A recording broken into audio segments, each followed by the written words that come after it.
Добар ден. Ова е продолжението на новото издание од Фактор Здравје, продолжение кое што повторно ќе ви понуди нова тема, нова гостнинка и нова можност за заедничко комуницирање.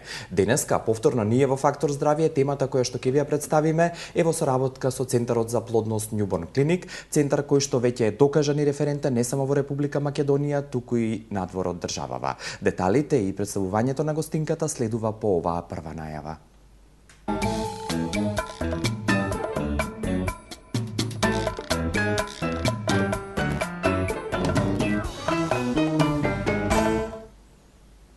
Намалена оваријална резерва е денешната тема со која што уште еднаш ве поздравувам во Фактор Здравје. Зборувајќи за оваријалните резерви, тоа е најчестиот проблем за губењето на фертилитетот или плодноста и она што е особено важно, дека Центарот за плодност Newborn Clinic и тоа како има решение и начин како да помогне оваа ситуација или оваа состојба да се надмине и паровите кои што сакаат да имаат свое потомство да го решат успешно својот проблем. Но многу повеќе денеска во однос на темата намалена оваријална резерва ќе зборуваме со доктор Татјана Гуржанова, која што е специјалист гинеколог акушер и инвитро специјалист од споменатиот Центар за плодност Newborn Clinic од Скопје. Добар ден, доктор Гуржанова, и како сте вие денес?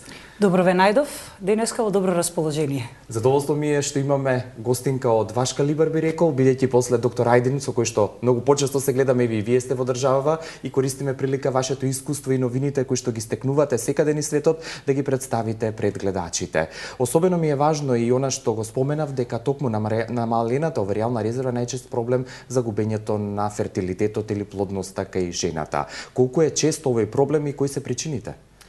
Да, сериозен проблем кој што има од повеќе аспекти се пристапува и представува еден предизвик за нас кои што се бавиме со лекување на стерилитет кај паровите, затоа што се повеќе и повеќе процентуално е застапен, различно демографски, значи да речеме во азијатските земји е некаде 10 до 12% застапен кај паровите кои што се лекуваат од фертилитет, додека во Западна Европа е застапен некаде до 25% од паровите што се лекуваат од стерилитет.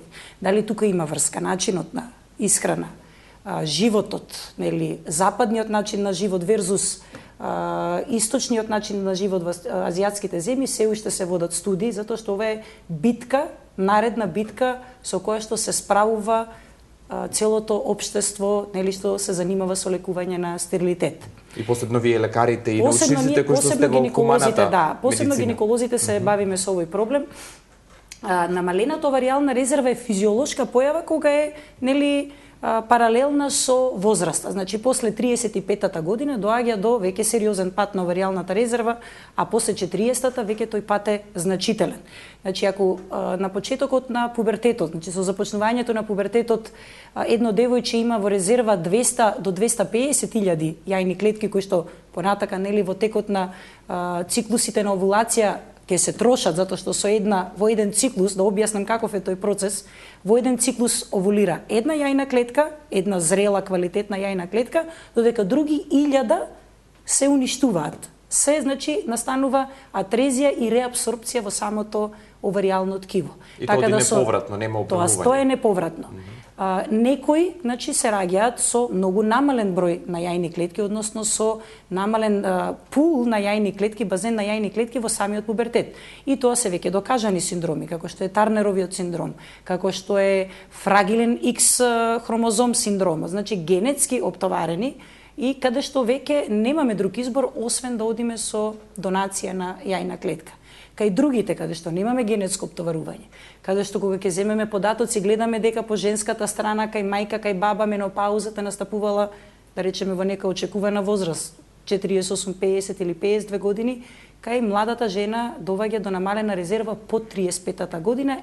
Тоа е тој проблем со кој што се соочува денес, нели, гинекологијата, оној дел од гинекологијата што се бави со стерилитет, кога се соочуваме кај млада жена со доста намалена оваријална резерва. Тоа значи дека има повеќе критериуми како тоа се испитува таа оваријална резерва и како го решавате конечно овој проблем, бидејќи има решение, нуди токму нуди делот решение, кој што вие го работите. Ви благодарам за овој воведен дел од денешното продолжение од Фактор здравје, а знаете дека ние продолжуваме по првиот блок реклами и споменатата тема и гостинка кој што веќе ви ги представив. Останете со нас.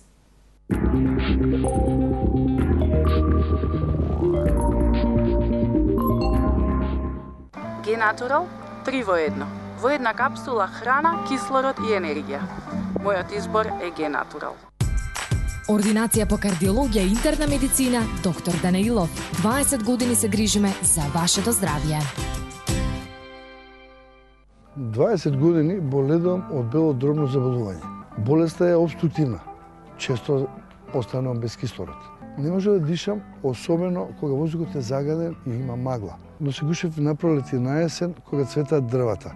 Знае 2 до 3 пати годишно да поминам во болница. Но за мене имало спас, верувајте. Веќе 2 години користам Генатурал зелено пакување и се чувствувам одлично. Го подигнав имуниот систем и, што е најважно се, почнав нормално да дишам. Г132 плюс Натурал е мојот избор. Ремедика. Прва приватна општа болница. Прашај пријател. Без размислување прифатив да почнам со таа така наречена кура од 20 дена, каде што за неполни 20 дена со нивните шејкови кои што се прекрасни, успеав да ослабнам 8 кила. И за 3 месеца откако престанав со тие шејкови, ни еден килограм не вратив, значи ни еден грам не вратив. И здраво е, и лесно е, и брзо е, и топло препорачувам.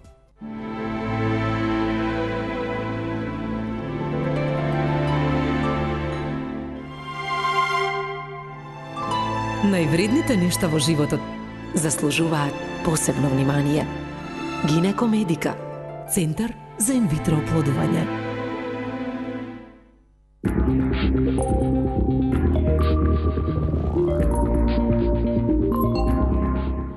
Фактор здравје продолжува со споменатата тема намалена оваријална резерва, а да потсетам дека ваша гостинка ова попладне е доктор Татјана Гуржанова, која што е специјалист гинеколог акушер и воедно инвитро специјалист и доаѓа од Центарот за плодност Њуборн клиник од Скопје. Да потсетам дека овој центар за плодност секојдневно ви стои на располагање во однос на закажување термини, советување или одговор на вашите прашања кои што се однесуваат токму на проблемот со плодноста или неплодноста на 022734 350 и 077-443-443.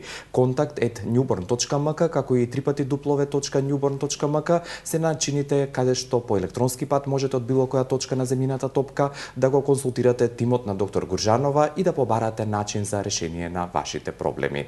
Она што го споменавте на почетокот, кажавте дека многу честа е токму оваа појава и состојба и она што особено загрижува што се јавува кај жени или девојки ако сакате кои што се токму во тој репродуктивен период од својот живот. Па кои се причините за намалената оваријална резерва? Причините, како што кажав, генетски, нели, како што се одредени синдроми Тарнеров, на кои што не може нели да влијае. Не може да се влијае, да, тука се пристапува поинако, значи поинаков е третманот кај овие пациентки, а тоа е донација на здрава јајна клетка од друг донор. Други причини може да бидат најразлични, значи може да биде во најголем процент за жал се идиопатски, односно се непознати причините. Тука може да се вклучат и причините од надворешната средина, дали е тоа загаденост, пестициди во исхраната, дали е тоа погрешен начин на исхрана или користење на одредена терапија подолго време што може да доведе до намалување на оваријалната резерва, значи тука во овие имаме голем процент, значи на причинители за ваква појава.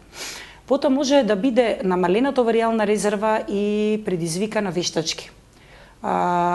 Заради операции, заради хирургија на пелвичните органи, односно репродуктивните органи.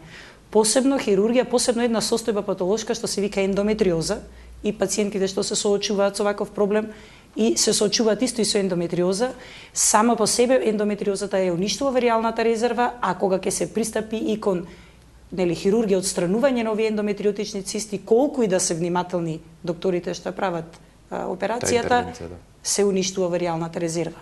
Исто така, се што нарушува циркулација, како што се пелвични сраслини.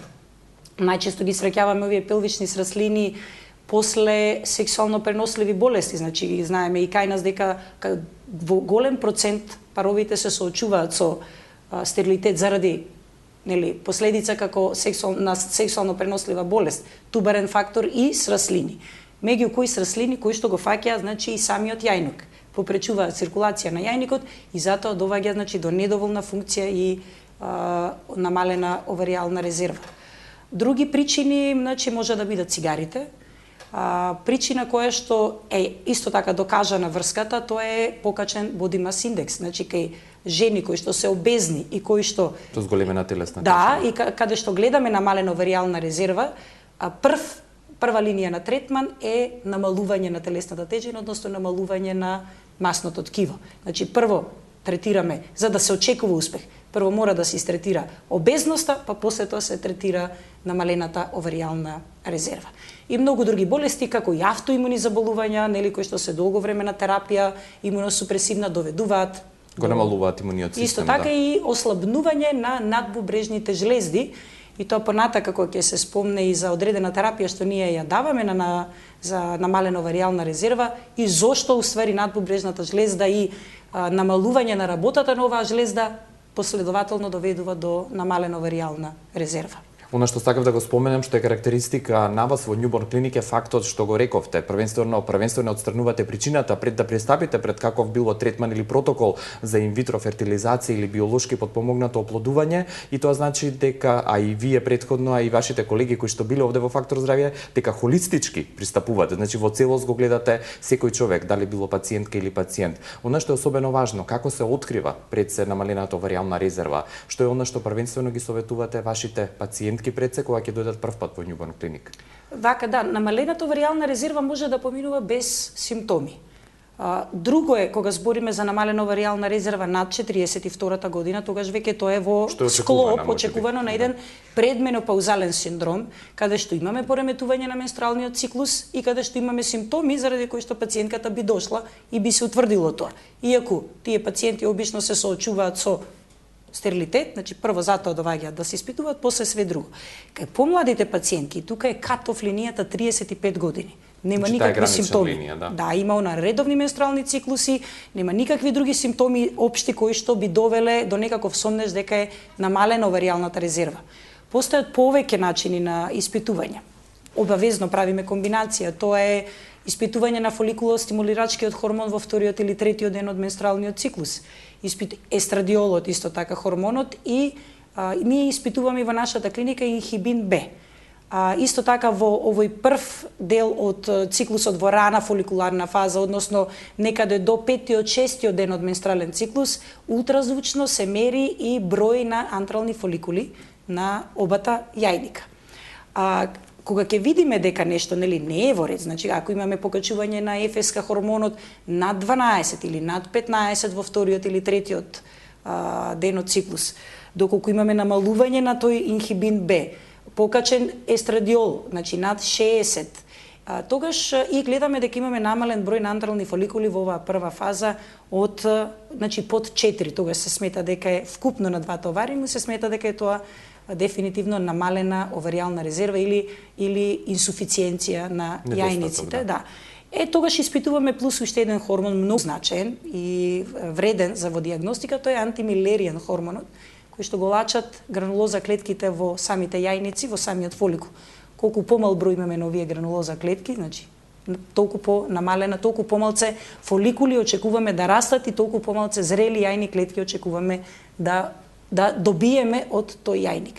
И кога ќе видиме дека е, например, антимилеријанот под 1 или е референтна вредност, во зависност од возраста, под да кажеме 1,5, тогаш кажуваме дека таа пациентка нормално се испитува све. Се испитува комплетен ендокринолошки профил, за да не биде тоа последица на некое друго нарушување, на друг дел од ендокриниот систем.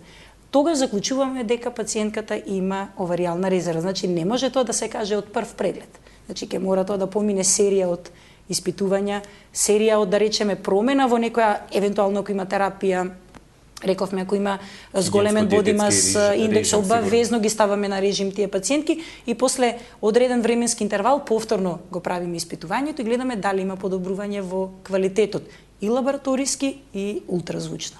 И тогаш веќе кога сме сигурни за дека ја имаме таа така наречена диагноза, тогаш пристапуваме, значи во зависност од индивидуата пристапуваме кон терапија, односно стимулација на јајните клетки за да се добијат подобри, поголем број на квалитетни јајни клетки. Посебно е важно тоа дека кога е намалена оваријалната резерва, многу често е засегнати квалитетот на јајната клетка. Посебно, значи, во возраст над, как цело време ја спомнувам таа граница, над 35 години. Значи, квалитетот на јајната клетка е тесно поврзан со возраста на пациентката. Например, не е исто пациентка која што има низок антимилеријан хормон и знаци за оваријална резерва на 32 години и на 38 години. Таа на 32 години има повеќе шанси, ако има намалена оваријална резерва, да затрудни, значи да добиеме квалитетен ембрион кој што ќе се имплантира. За разлика од иста слика клиничка и лабораториска кај пациентка која што има 38 години. Значи има и тесна поврзаност помеѓу возраста и квалитетот. Значи не само бројот на јајната клетка. Ако имаме, да речеме, помалце од 4, помалце од 2 антрални фоликули, тогаш на таа пациентка и препорачуваме, односно и самата слика ни кажува дека единствен успех можеме да добиеме со донација на јајна клетка независно од возраста. Кажавте ви, да, повелете? Ако имаме, например, слика каде што имаме повеќе 4 до 6 антрални фоликули во тој период, значи со лесно покачен ФСК, со лесно намален антимилеријан, тогаш одиме кон различни протоколите ги има повеќе за намалена оваријална резерва и во согласност од хормонската слика на пациентот, комплетната општа состојба, нели, body mass index, висина, тежина, прераспределба на масно ткиво, одиме со различна терапија и различен протокол. Никако во оваа проблематика не може да се пристапува со ист протокол кај две различни пациентки. Да, и она што сакав во овој прв дел од емисијата уште да ве прашам пред да зборуваме за третманот по вториот блок реклами и како практично вие го решавате проблемот во Newborn Clinic, кажете ми колку стресот и психичката оптовареност делува во однос на намалената оваријална резерва, бидејќи знам дека клетките и тоа како се фрагилни или кршливи токму на стресот секојдневен. Веројатно, значи докажано е во студија дека стресот влијае на намалена оваријална резерва. Дали е тоа преку засегнување на циркулацијата, затоа што основно е да се воспостави нормална циркулација во репродуктивните органи. И во матката и во јајниците, да. Дали стресот е поврзан со циркулацијата или со некој друг дисбаланс на молекуларно ниво, се уште молекуларниот линк не е докажан. И кажав, во Западна Европа имаме до 25% на кај паровите кои што се засегнати, значи кои што се соочуваат. Да, секој четврт пар што прави инвитро се уствари заради намалена оваријална резерва, додека во азијатските земји е помал процентот, половина, 10%. Дали тоа има врска со нивниот начин искрена затоа што они повеќе внесуваат растителна и богата со фитоестрогени храна, која што естрогенот е сепак природна храна за јајната клетка, значи за убаво да расте. Дали е тоа заради тоа што они имаат различни техники во културата на своето живење да се справат со стресот, не може да се знае, но сепак овие студии покажуваат значителна разлика помеѓу луѓето, жените кои што живеат на азијскиот континент и жените кои што живеат во Западна Европа, и тука влегува нормално и американскиот континент. Ви благодарам за овој дел од разговорот, а пред вториот блок реклами да потсетам дека со доктор Татјана Гуржанова, специјалист гинеколог акушер и инвитро специјалист од Newborn Clinic, денеска зборуваме на тема намалена оваријална резерва, а доколку сакате да го консултирате тимот на доктор Гуржанова, повелете на 02 2734 350 и 077 443 443.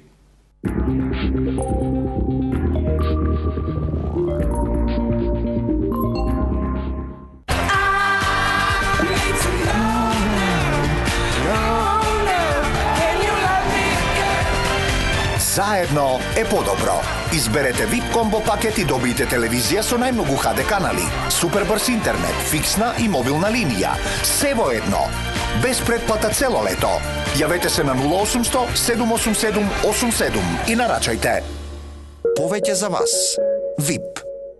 Г-Натурал е мојот нов пријател кој што ме следеше во неколку последни експедиции, а сега заедно ќе одиме и на Аљаска. Го препорачувам на сите кои имаат голема доза на физички и умствен напор во секојдневниот живот. Г-Натурал е мојот избор. Центар за плодност, Newborn Clinic, булевар Борис Трајковски 44 на патот кон населба Драчево. Закажете термин на 2734 350. Newborn Clinic, каде што ние создаваме живот.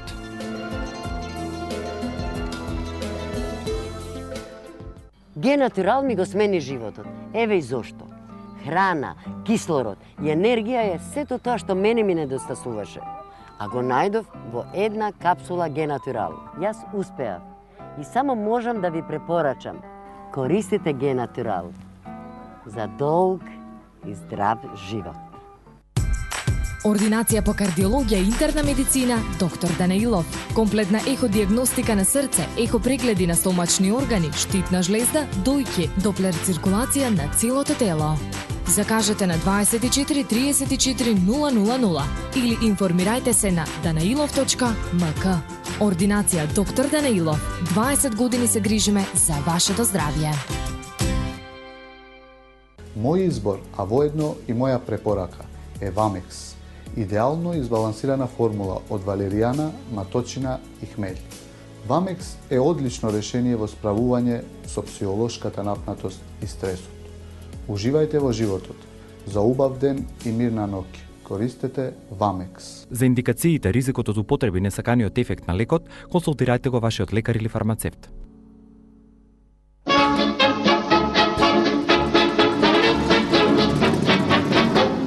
Stalo sa vám niečo? Немаже.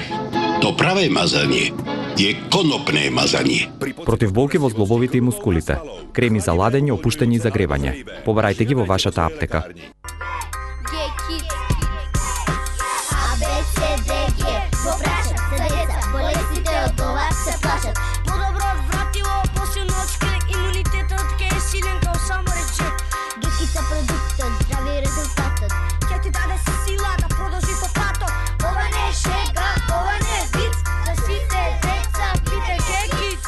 За силен имунитет, за здраво детство. G-Kids.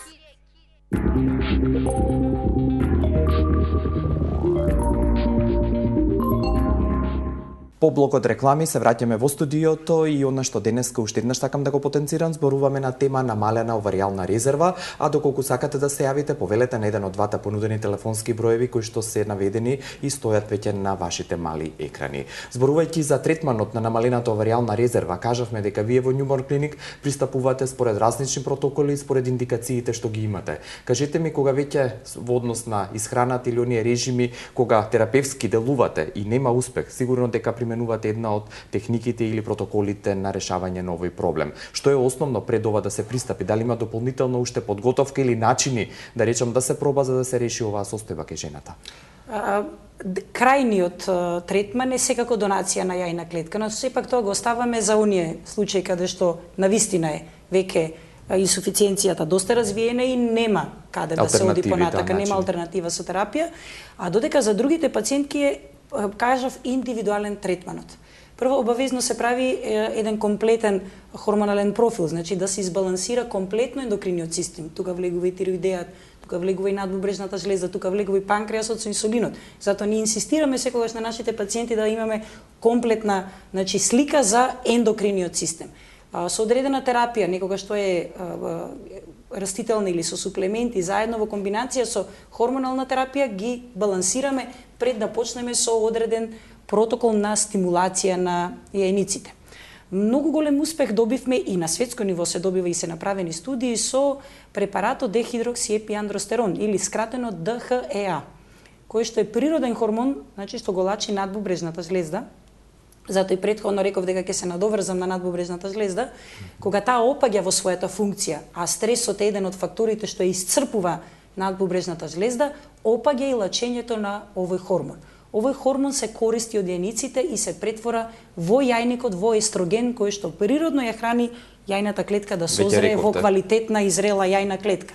И кога имаме инсуфициенција на надбубрежната жлезда од различен степен, дури минимален, веднаш тоа се одразува на јајната, на јајникот, со тоа што се намалува овој хормон. Ние го даваме како суплемент. Потешко се наоѓа во државата, мислам дека се уште не е регистриран и пациентите се снаоѓаат со купување на препаратот надвор од државата во западноевропските земји. Тоа исто така нормално не може да го земат на своја рака, затоа што и не треба да се земе на своја рака, тоа се гледа во однос на хормоналната слика, што хормоналниот статус, што претходно се гледа дали има потреба или нема потреба. И како да се дозира во крајна линија, нормално. Да, како да се дозира и во комбинација со друга терапија, со обавезно диета како база, обавезно начин на исхрана, со друга суплементарна терапија што ја даваме, тоа се природни антиоксиданти, омега-3 масни киселини пречистени, значи, потоа витамини од групата на Б комплекс кои што помагаат за развој и за стабилизирање на општата состојба во организмот, но и за развој на евентуалната бременост, односно бебето. Обавезно претходно даваме таа терапија и постигнуваме голем успех. Дури многу од тие пациентки што ги спремаме за инвитро, можам да кажам дека веќе се десетина на број останале природно спонтано трудни. И е интересно што се скратува целиот тој процес, и финансиски се поштедени и нели најмногу од се емотивно се поштедени од процесот на инвитро постапка. Во некои случаи, значи, каде што имаме зголемување на ФСХ во вториот или третиот ден, даваме хормонска терапија, естрадиол валерат, за да се намали тој ФСХ, значи, со игра со тие хормони, хормонски препарати, за да го намалиме, за да можеме после тоа да стимулираме и јајникот да почне да продуцира, да добиеме барем 4 јајни клетки кои што ќе бидат со добар квалитет, за да добиеме поголем број на ембриони. Нели, колку поголем број на јајни клетки, толку поголем избор имаме кога ќе добиеме ембриони. За да се направи трансферот. Да, да се направи трансферот понатака. Значи, тоа е многу индивидуално и секој има повеќе протоколи, некаде 7 или 8 протоколи кои што се различни, некогаш земаме долг протокол, некогаш земаме краток протокол, во зависност од комплетната слика на пациентката. Доколку имаме пациентка која што се соочува со обезност и намалена оваријална резерва, апсолутно прво се третира обезноста. Значи, намалување на телесна тежина, намалување на телесните масти, па понатака све друго.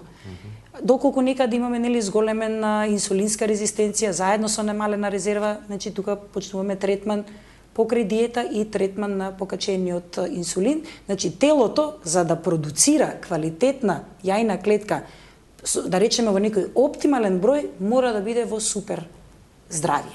Или да кажем, баланс да се постигне. Во супер баланс. Да, некои, например, даваат примери, па добро, еве, сестра ми беше болна од тоа, или пушеше цигари, или не знам што, па пак успеа да затрудне. Да, но кај одредената пациентка, тоа евентуално, ако и не би внимавала на храната, би била уште полоша ситуацијата, односно ако не би внимавала на стилот на живот. Значи, обавезно ние пристапуваме прво со базичните работи, па после тоа ја употребуваме таа тешка артилерија, нели, хормонска терапија за да се добие квалитетна јајна клетка и да се добие квалитетен ембрион.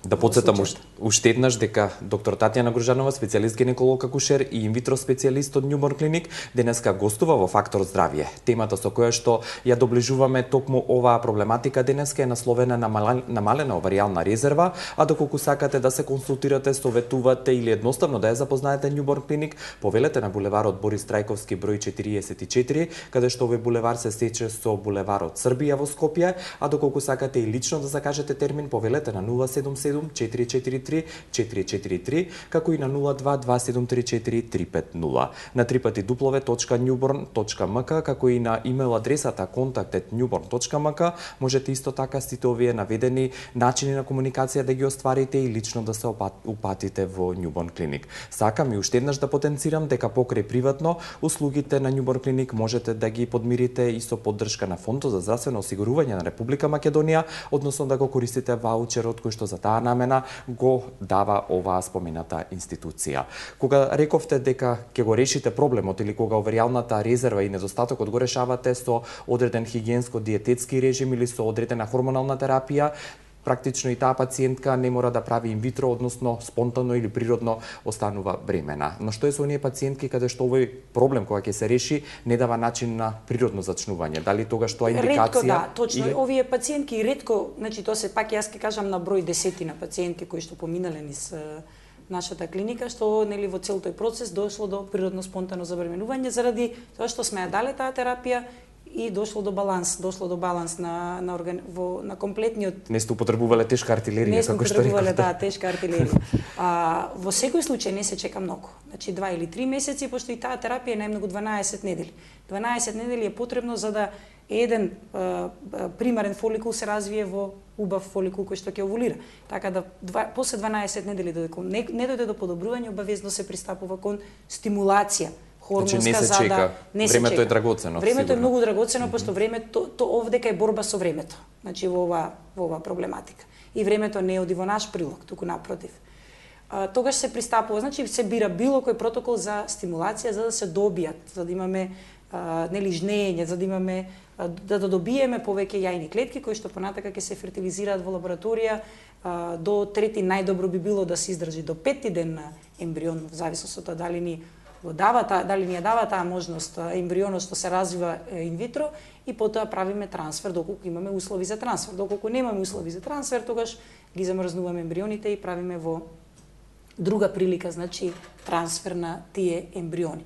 Тогаш веќе се пристапува со сите можни методи познати за стимулација, значи тоа е веќе инвитро. И тука пак ќе повторам дека не може да биде ист протоколот што се употребува кај две различни пациентки. Различна хормонска база, така да различен ќе биде и третманот, и препаратот што се користи, и протоколот што се користи, и евентуално суплементната или адјувантната терапија со други хормони исто така сосема ќе биде различна.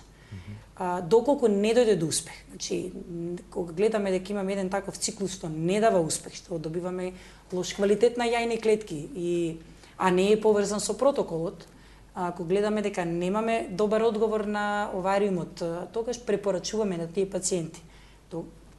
Затоа што се очекува ако имаме лош квалитет, многу мал број, лош квалитет на јајни клетки и лош квалитет на ембриони, не се очекува дека во некој нареден циклус би било нешто подобро. Тогаш препорачуваме на тие пациенти во интерес на нивниот буџет и време да направат со донирана јајна клетка. Нормално тоа останува на самиот пар, дали ќе го одберат тој начин или не. Законски ке нас е веќе возможно тоа да се направи. Законски возможно, све си оди тоа преку комисија, преку Министерството за здравство, така да тоа е возможно, ние го работиме веќе подолго време и сме успешни во тоа. И има, значи, начин, има решение за како тој пар да дојде до она драгоцено, нели, до бебе. Но сепак тоа е малце момент кој што не можеме ние да влијаеме, ние само кажуваме реално како сте отработите, пошто во оваа работа пред се многу емотивно тешка и за пациентите, пред се за пациентите, но и за лекарот кој што со нив проаѓа долго време. Низ целиот тој процес, Низ целиот тој процес, затоа што тој процес е долг, секогаш. Најбитно од све да сме искрени и да сме реални. Значи, дали навистина можеме да очекуваме или не. Затоа што некога јас секогаш потенцирам, не се работи само за парите што се губат, туку се работи за оној момент на исчекување. Нели, на тоа да се добие позитивен резултат и повторно разочарување со негативниот резултат. Така да убаво е, јас верувам дека сите мои колеги тоа го прават, убаво е да сме реални и да сме искрени со нашите пациенти. И во крајна линија тоа и во кодексот на однесување и професионалност, не само на лекарите, туку и општо за сите професии кои што постојат. Уште еден факт ме интересира, кажавте во претходното ваше излагање дека 35-тата година е таа граница кога рапидно се намалува бројот на оваријалните резерви. Што е кај оние пациентки или да ги наречам девојки кои што немаат свое потомство, а се под 35-тата година, а имаат намалена оваријална резерва? Дали начинот на замрзнување јајце клетки е едно од решенијата на долг рок? Да, доколку нели не планира во тој период да забременат, тоа е решение. Кај нас малце потешко тоа некако се воспоставува, иако ние го кажуваме тоа како решение. Потешко од страна на пациентките? Потешко од страна на пациентките, бидејќи вие имате можност, технички тоа го правите во Њуборн клиник. Го правиме. Има некои, можеби 2 или 3 најмногу пациентки што се одлучиле на такво нешто, заради X причини, заради тоа што се соочиле со фамилиарна анамнеза, рак на дојка, можеби евентуално порано, заради за заштита, мислам, од да не се појави рак на дојка, се вадат и јајниците, така да замрзнуваат. Имаме, значи, ама сепак е тоа мал број. Надвор тоа малце повеќе се прави, затоа што веројатно многу мал број и кај нас тоа ќе дојде, претпоставувам, заради начинот на живот, затоа што до 35-та година уште не сме се реализирале ние во кариера или во работа, па да размислуваме или не сме обезбедиле услови. Не сме обезбедиле, услови за тоа дете и се размислува после 35-та година. Доколку, значи, се диагностицира такво нешто, намалена оваријална резерва, ние препорачуваме, ако не планираат наскоро да дојде до бременост, да си замрзнат за секој случај. Да се затоа што технологија имаме и се препорачува по протокол да се направи тоа. Што важи исто и за мажите, иако не ни се тие денеска тема на разговор, во однос на сперматозоидите малце полесно, знам дека е таму. Да, но малку потешко од друг аспект, некако имаме ние малку тука соочување со машки со балканизмот или машко соочување со стерилитет и женско соочување со стерилитет. Тука имаме друг проблем. Одна што сакам уште да ве прашаме фактот дека кога веќе имате ваков проблем, кога некоја пациентка сака да замрзне своји јајцеклетки и е намалена нејзината оваријална резерва, што е она што кажавте, нема симптоматологија, нема одредена клиничка слика, како тогаш, што е апелот, дали на еден гинеколошки рутински преглед? Редовен преглед. Секој обичен матичен гинеколог треба да препознае дали таа пациентка има доволен број на антрални фоликули или не. Значи тоа е основно, ултразвучен преглед. Доколку забележи и се посомнева во тоа дека ќе нејзе намалена оваријалната резерва, би требало да ја упати на една консултација кај специјалист, кај специјалист што се бави со оваа проблематика, за евентуално точно да се одреди начинот како да се спречи. Не може, за жал, овој процес ако е веќе започнат, туку како да се таа пациентка обезбеди за иднина или доколку планираат сега да имаат бременост, доколку нели со партнерот веќе сакаат да воспостават, да направат такво нешто, како тоа да се направи најдобро, значи како да се одбере правиот начин во право време. Затоа што нели пациентката можеби има 30 години, се уште нема партнер со кој што би сакала да ја оствари да го оствари родителството или не планира родителство до 35-та година, а се соочува со овој проблем, би требало да биде откриено од матичниот гинеколог, односно од гинекологот што си ја води, да биде упатена кај нас и потоа да се направи оваа стимулација и замрзнување на јајни клетки, па понатака доколку дојде до таква потреба, се оплодат и после тоа се направи само трансфер на ембрионот. И само за крај, во однос на техничкиот аспект на замрзнување на јајце клетки, колку е нивната трајност или рок на важење? Има ли таква граница или тие може да бидат? За 5 години се гарантира. Доколку се мора да сме тука реални, тоа го кажуваме таа информација на сите пациентки што сакаат да замрзат јајна клетка верзус ембрион. Преживувањето на ембрионот доколку е добро направена таа витрификација, процес на витрификација е 100%. Додека кај јајната клетка е 95%. Значи имаме дека се пофрагилни и покршливи. Имаме ризик од да кажеме 5% уништување на тие јајни клетки од кога ќе се замрзнат. Но ако се добија да кажеме 10 јајни клетки и 8 да преживеат, тогаш исто тоа е добар број. Ви благодарам за сите овие информации. Ако остане уште нешто што сакате да кажете за крај на ова продолжение од Фактор здравје, повелете. Па немам нешто, мислам дека исцрпивме оваа тема. Сега она што е да кажеме дека популарно, отворени сте за сите пациенти без оглед дали се мажи или жени за било каква консултација. Консултацијата кај нас на секаде на сите медиуми, тоа го кажуваме, е бесплатна, така да слободно можат да дојдат да се консултираат и да се запознаат со одредени методи, терапии, пристап, доколку имаат проблем, дури и да немаат проблем, чисто за себе си да знаат како понатака, како да го задржат своето репродуктивно здравје. Јас би рекол и тоа како чини таа консултација ваша пред се кај пациентите, да одвојате време само да дојдат. Апсолутно, само толку им треба. Да. Ви благодарам, доктор Гуржанова, и поздрав до целиот ваш тим и повторно се надевам ќе ве видиме во Фактор здравје.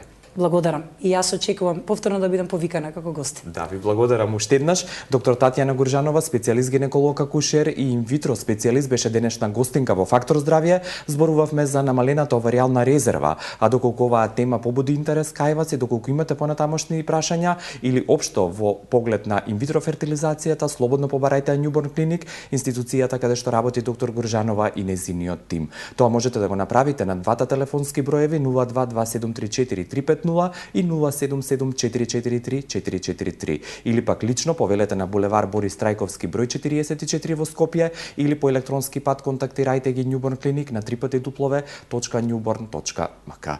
Се кажавме во однос на оваа тема, а она што остана секако се другите аспекти во однос на инвитро фертилизацијата, теми кои што ќе ги обработуваме во следните продолженија од Фактор здравје. До тогаш ви посакувам пријатен ден.